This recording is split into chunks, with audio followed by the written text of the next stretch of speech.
Hi everyone, I'm David Fisher, and this is Presidential Chronicles, the series of books and videos on American history as seen through the lives of the presidents of the United States. This episode is from the life of Millard Fillmore, and the focus is Patronage Wars. The year is 1849. March 4th fell on a Sunday, so Inauguration Day was moved back to Monday, March 5th, when the President-elect and Vice President-elect of the United States would take their oaths of office. And per tradition, the Vice President, in this case Millard Fillmore, went first. He took his oath in the Senate chamber, gave a few remarks, and then everybody moved outside to the east front of the Capitol where President-elect Zachary Taylor took his oath of office. Big celebration that night. There were 3 inaugural balls across Washington, D.C., and Taylor and Fillmore went together to each of those celebrations. Prior to all of this, Taylor didn't know Millard Fillmore. In fact, he didn't know much about politics. He had spent his entire career in the Army, but he captured the Whigs' nomination, was elevated to the presidency, and he actually was very interested, initially at least, of having Millard Fillmore be part of his inner circle. He told Fillmore that I shall always regard you as one of my cabinet, and as such, freely consult you on all matters pertaining to the good of the country and the affairs of my own administration. But that's not how things worked. The vice president in virtually every administration had nothing to do with the executive branch, really other than Martin Van Buren, the second term of Andrew Jackson. Jackson brought Van Buren into his inner circle. Other than that, the vice presidents really performed their one constitutional duty, and this is all. They served as the president of the Senate, and their only responsibility there was to break tie votes. As long as the president was alive and fit to serve, there was really no role in the executive branch for vice presidents of the United States. There was one expectation, though, and this was true for everybody in Washington, as the federal government had gotten bigger and bigger, not just in D.C., but also in the positions in the states. This was all about patronage, getting jobs, which was in the hands of the president to a point, but there was a lot of influence that went his way, coming from Congress in particular, to figure out who would get those positions that would look good for constituents back home and help those congressmen win future elections. Well, the vice president was often very much in this patronage mix. Now, Fillmore tried to set very low expectations for his role in this regard. He kind of had a stock answer that he told people when they asked about these positions, and he said the vice president has no patronage and is in no wise connected with the executive branch of the government.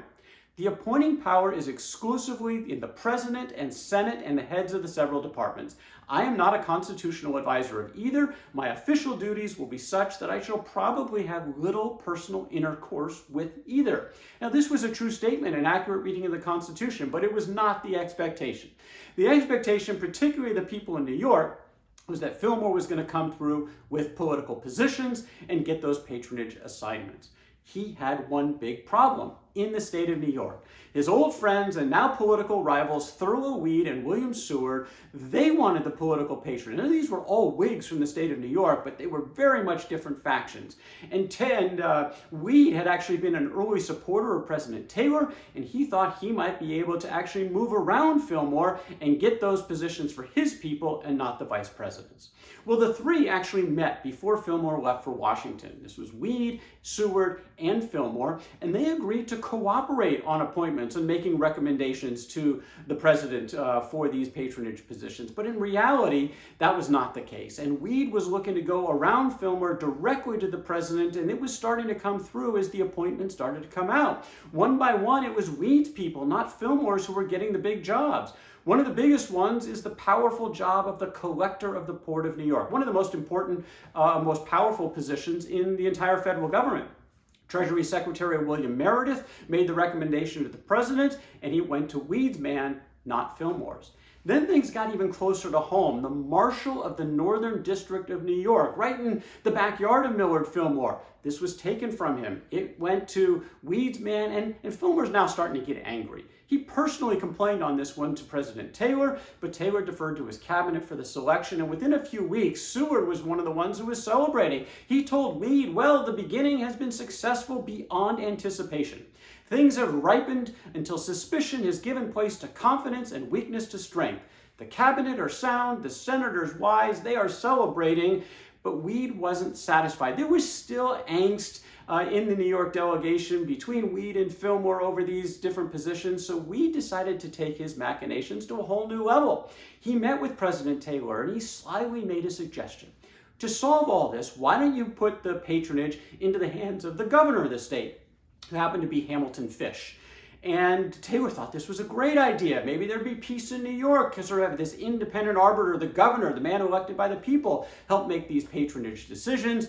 But of course, this all played into Weed's hands because Fish was in Weed's back pocket.